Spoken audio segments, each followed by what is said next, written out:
Assalamualaikum warahmatullahi wabarakatuh.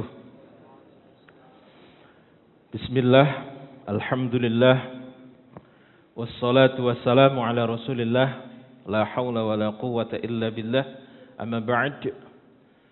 Puji syukur kepada Allah subhanahu wa ta'ala atas semua limpahan karunia nikmatnya. Salawat serta salam mari kita selalu haturkan kepada Nabi kita Muhammad sallallahu alaihi wasallam. Mudah-mudahan kita selalu mendapatkan syafaat beliau hingga yaumul akhir nanti.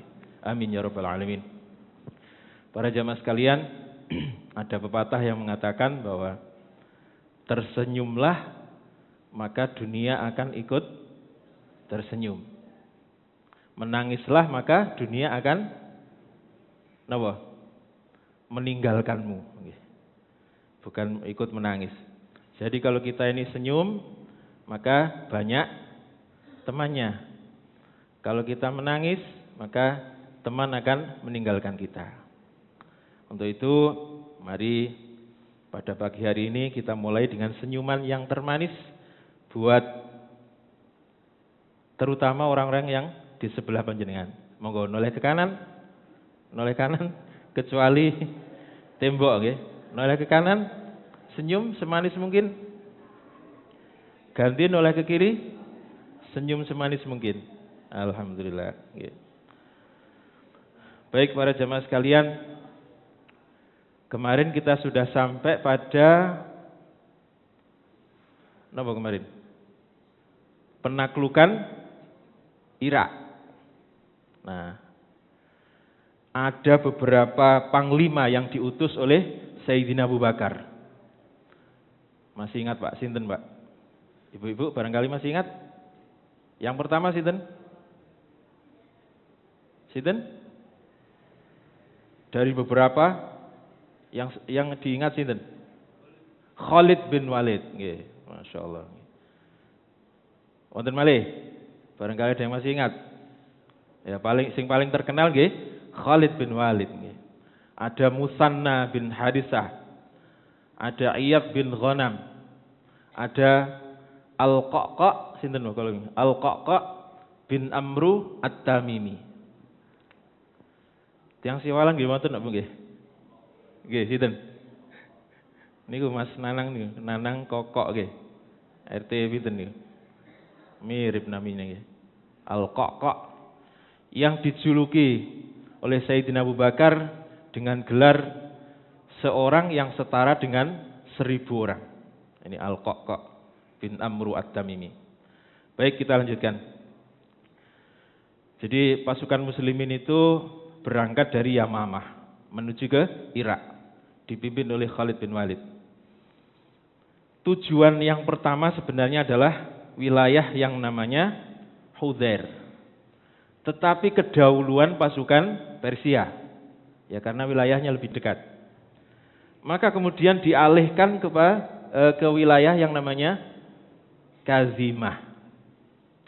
Tetapi lagi-lagi pasukan muslimin telat. Kedahuluan pasukan Persia.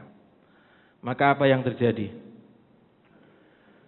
Pasukan Persia sudah mengambil tempat yang strategis, yaitu tempat yang di situ ada sumber mata air.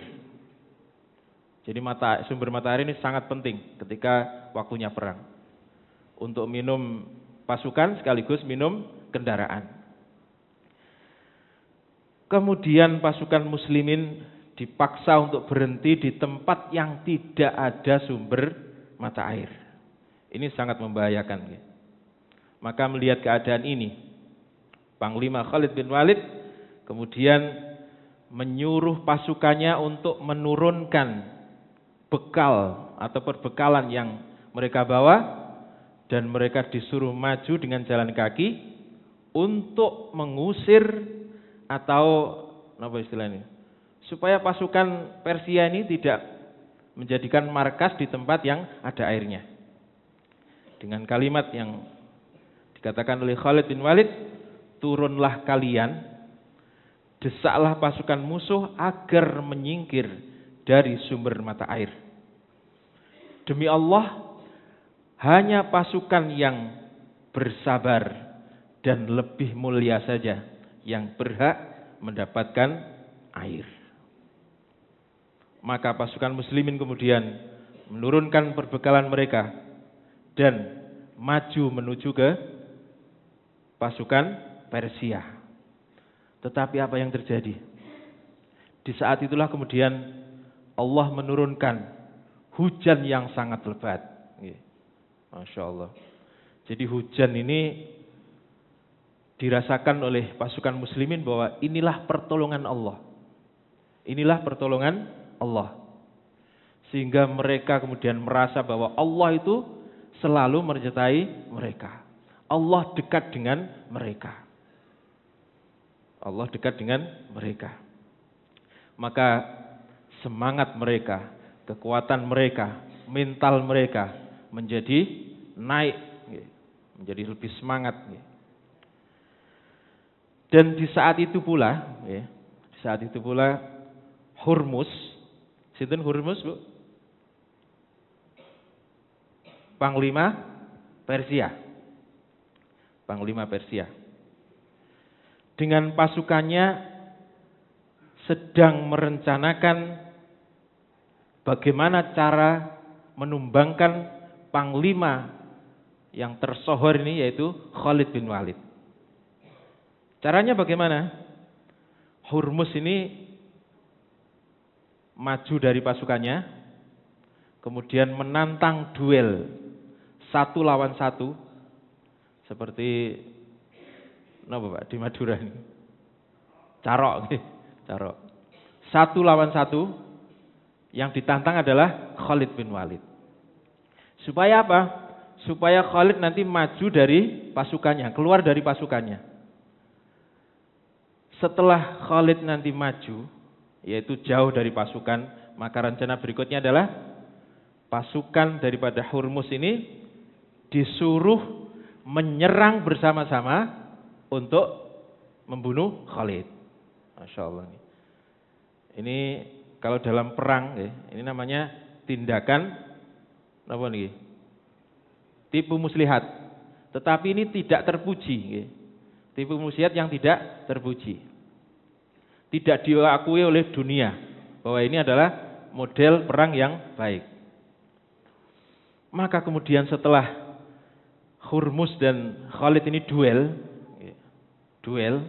konsentrasi Khalid kan pada Hurmus ini. Kemudian pasukan Persia serentak ingin menyerang Khalid. Tetapi ini kemudian dilihat oleh panglima yang lainnya, yaitu Al-Qa'qa' bin Amru At-Tamimi. Kemudian langsung bergerak cepat dan menghalau pasukan Persia. Masya Allah. Inilah orang yang diberi gelar oleh Sayyidina Abu Bakar dengan 1 setara dengan 1000 orang. Lalu bagaimana dengan duel antara Khalid dan Hurmus? Apa yang terjadi? Kira-kira menang putih, Pak? Khalid. Maka dalam hitungan menit Hurmus ini berhasil ditumbangkan oleh Khalid bin Walid. Maka setelah itu kemudian terdengarlah suara desingan pedang, desingan anak panah, yang berarti itu adalah terjadi perang besar. Jadi semuanya sudah maju, sudah saling berhadapan dan saling menyerang. Nah, dalam perang inilah Persia membuat strategi yang didasari oleh rasa takut. Jangan-jangan nanti ketika ada sedikit serangan mereka kemudian lari. Untuk menghindari itu maka dibuat strategi kaki-kaki mereka ini diikat dengan rantai yang diikatkan dengan temannya. Kira-kira 10 orang gitu. Apa tujuannya? Supaya mereka bertarung sampai titik darah penghabisan. Jangan sampai ketika melihat temannya sudah ada yang terbunuh kemudian lari. Oke. Tetapi ini justru berakibat fatal bagi tentara Persia. Sebab mereka tidak bisa tidak bisa gerak dengan leluasa. Maka kesempatan ini digunakan sebaik-baiknya oleh pasukan muslimin untuk membabat habis mereka. Maka dalam hitungan nggak sampai 1 jam mungkin, karena dulu tidak ada yang ngitung, nggak ada jam juga, gitu. Maka mereka dihantui rasa takut. Maka rasa takut inilah kemudian yang menyebabkan mereka kalah dan sebagian melarikan diri. Ini yang terjadi di perang perdana melawan pasukan Persia, yaitu tempatnya di Irak. Para jamaah sekalian, Khalid bin Walid kemudian setelah perang ini mengutus seorang sahabat yang namanya Zur bin Kulayb ke Madinah untuk membawa berita kemenangan tersebut. Berita kemenangan ini kemudian disertai dengan ghanimah. Apa ghanimah, Pak? Harta rampasan perang. Kenapa harus dirampas? Karena kalau nggak dirampas bisa jadi harta itu digunakan untuk memerangi lagi, sehingga harus dirampas. Kalau jenengan ditodong orang dengan pisau, kemudian orang itu berhasil jenengan kalahkan, maka pisaunya tentu akan kita ambil. Enggak dikembalikan lagi, sampean gaya nodong mana, ya enggak bisa begitu. Kalau dikembalikan nanti akan dibuat nodong lagi.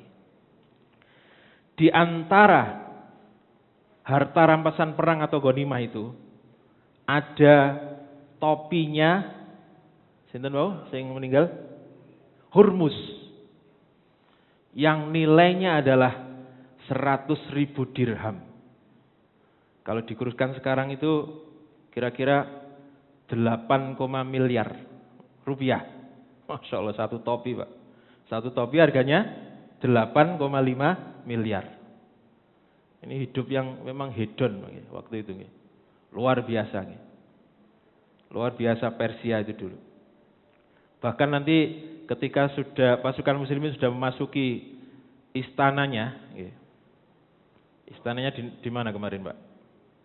Ctesifon namanya. Ctesifon. Itu mereka melongo, terkagum-kagum, domblong kalau bahasa kita. Ndelok istana yang sedemikian megah. Ngowoh, Pak. Masya Allah. Pun ketika melihat makanannya, nanti ada itu kisahkan. Melihat makanan, roti kok halus ini, gak pernah makan seperti itu. Ini roti apa kain ini kok halus ini, dan seterusnya. Itulah kemewahan-kemewahan yang diperlihatkan oleh Persia. Nah, karena perang ini menggunakan strategi dirantai tadi, maka kemudian perang ini sering disebut atau lebih terkenal dengan perang Zatus Salasil. Zatus Salasil, yaitu perang yang dirantai itu satu persatu. Kira-kira 10 orang gitu. Baik, kita lanjutkan. Nah, setelah perang Zatus Salasil ini, pasukan Khalid kemudian bergerak menuju ke daerah yang namanya Mazar. Sehingga perang ini pun disebut dengan perang Mazar. Dan lagi-lagi kaum muslimin mendapatkan kemenangan di dalam perang ini. Pasukan muslimin terus bergerak menuju ke titik temu yang sudah direncanakan. Jadi Khalid dari barat daya, kemudian ada pasukan lagi yang dipimpin oleh Iyad bin Ghanim yang dari timur laut. Ini nanti akan merangsek, kemudian bertemu di titik yang namanya daerah Herat, di Irak ini, daerah Herat. Akan membuat markas terbesar di situ nanti. Jadi pasukan Khalid itu terus bergerak. Pasukan Iyad bin Ghanim juga terus bergerak. Tetapi pergerakan pasukan Iyad bin Ghanim ini tidak secepat pasukan Khalid bin Walid. Ya, memang strateginya luar biasa. Nah, mendengar sepak terjang daripada Khalid bin Walid, beberapa wilayah yang dilewati ini kemudian merasa takut sendiri, sehingga sebagian langsung menyatakan berdamai dengan pasukan muslimin dengan cara membayar jizyah. Dengan cara membayar jizyah. Kenapa jizyah kalau ini? Ya kalau sekarang pajak gitu ya. Apa tujuannya? Untuk melindungi orang yang membayar jizyah. Tetapi ketika misalnya pasukan muslimin ternyata tidak bisa melindungi wilayah yang sudah membayar jizyah, maka jizyah itu akan dikembalikan. Inilah luar biasanya pasukan muslimin. Jadi pilihannya cuma 3. Yang pertama yang ditawarkan adalah masuk Islam. Kalau tidak mau masuk Islam, membayar jizyah. Tetap pada agamanya sendiri. Kalau tidak mau dua-duanya, pilihan yang terakhir adalah perang. Nah, kira-kira begitu. Kalau sudah perang, maka harta mereka akan menjadi harta rampasan kalau kalah. Tetapi kalau membayar jizyah, mereka akan dilindungi oleh pasukan muslimin. Nah, di saat Khalid ini, di antara wilayah-wilayah itu, ada yang namanya wilayah Hiroh, wilayah Hiroh namanya. Di saat mau membuat perjanjian atau mau menulis perjanjian itu, ada seorang pemimpin dari sukunya atau seorang raja bawahan lah, yang namanya Amru bin Abdul Masih Al-Baqilah. Jadi yang merupakan pemimpin wilayah itu. Ini selalu mengikuti Khalid bin Walid ketika mau menulis perjanjian. Sambil membawa tempat kecil yang selalu dibawa terus. Maka Khalid ini penasaran. Apa yang kamu bawa itu?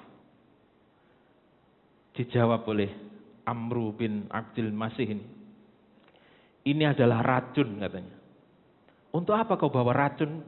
Setiap pindah kok kamu bawa? Sebab jika terjadi sesuatu, jadi racun ini racun yang sangat mematikan. Jika terjadi sesuatu dengan kaumku yang itu tidak aku kehendaki, maka racun itu akan aku minum sehingga aku mati. Sebab lebih baik aku mati daripada melihat kaumku tidak seperti yang saya harapkan. Ini seperti budaya Jepang nih, kenapa Pak? Harakiri atau seppuku, leres. Bunuh diri karena tidak merasa terhormat. Kehormatannya sudah hilang, hanya bunuh diri untuk menutupi malu. Mendengar penjelasan itu, Khalid kemudian mengambil racun itu sambil mengatakan, sesungguhnya seseorang tidak akan mati kecuali ajalnya telah tiba. Kemudian Khalid berdoa, dengan nama Allah yang sebaik-baik nama, Tuhan bumi dan langit, bersama namanya, penyakit tidak akan mampu menimbulkan mazharat apapun. Maha pengasih dan maha penyayang. Tiba-tiba Khalid kemudian membuka tutup daripada racun itu, kemudian langsung diminum. Masya Allah. Para sahabat yang melihat itu sebenarnya mau mencegah, jangan sampai racun itu masuk ke dalam mulut Khalid bin Walid. Tetapi apa yang terjadi? Apa yang terjadi?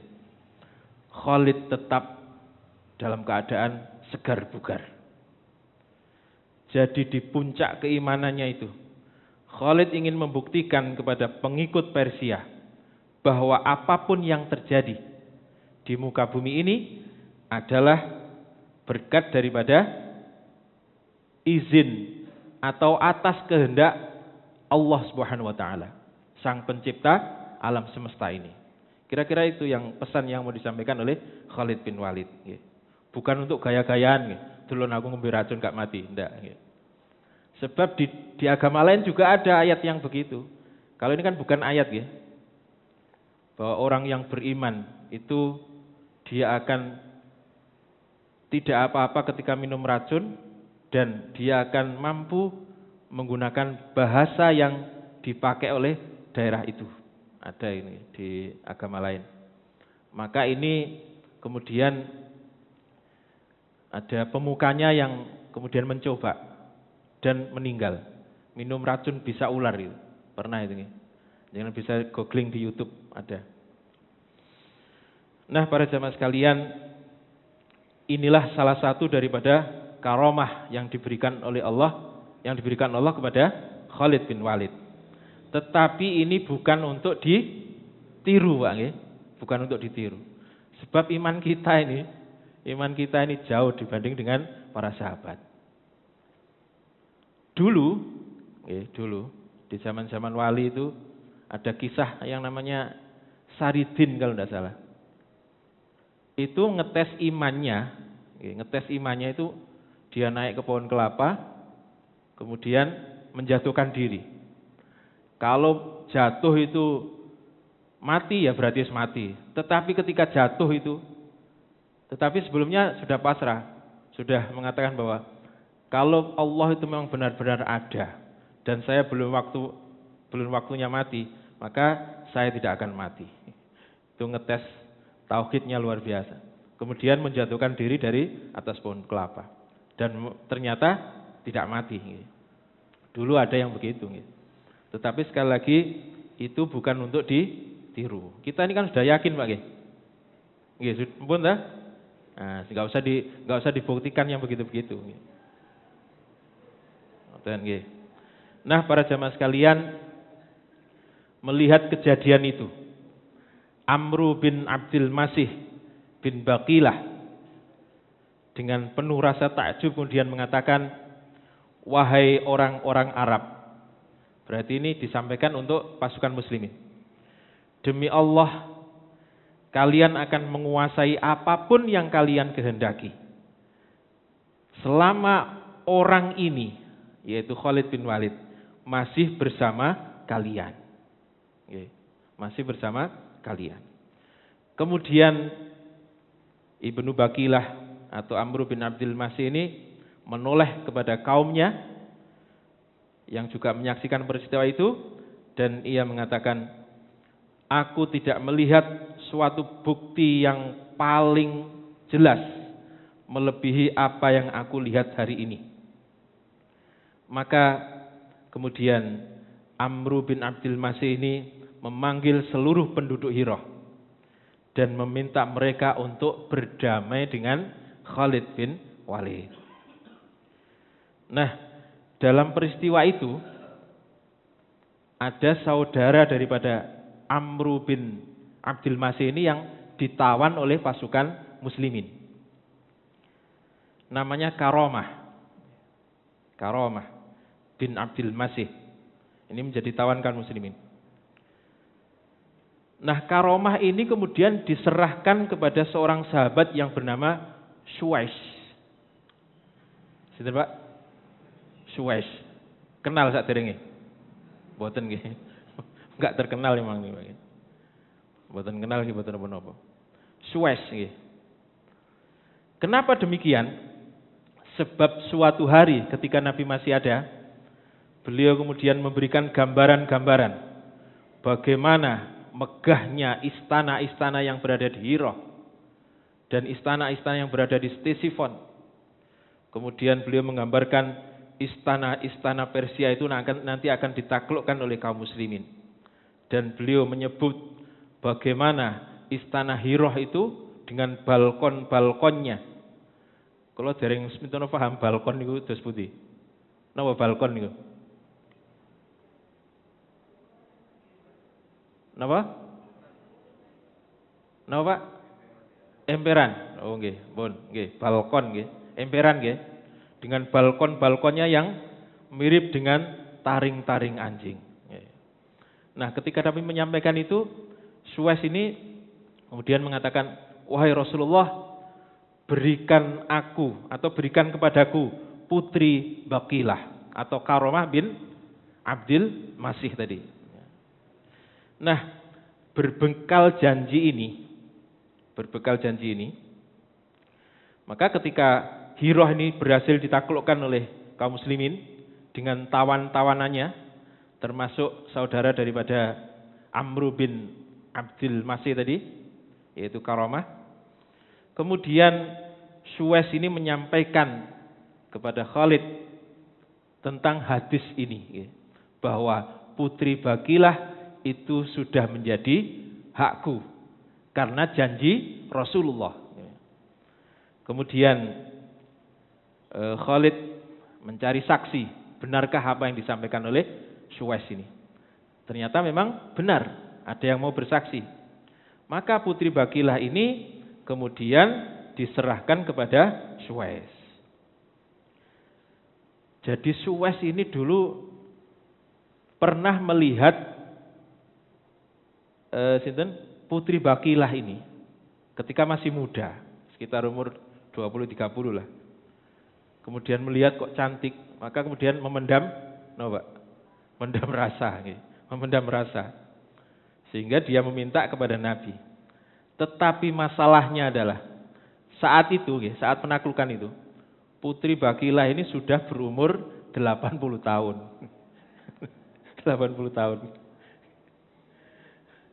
Maka kemudian ketika sudah diserahkan dan sudah berdua, kemudian putri Baqilah ini mengatakan, apa yang kau lakukan dengan wanita tua seperti saya ini? Apa yang kau lakukan? Itulah pertanyaan daripada putri Baqilah. Nanti ada kisah lucu, Bang. Tetapi karena sudah sekitar 30 menit, maka jawaban daripada Suwais ini akan kita bahas pada pertemuan yang akan datang. Demikian, kurang lebihnya mohon maaf. Mudah-mudahan manfaat. Wassalamualaikum warahmatullahi wabarakatuh.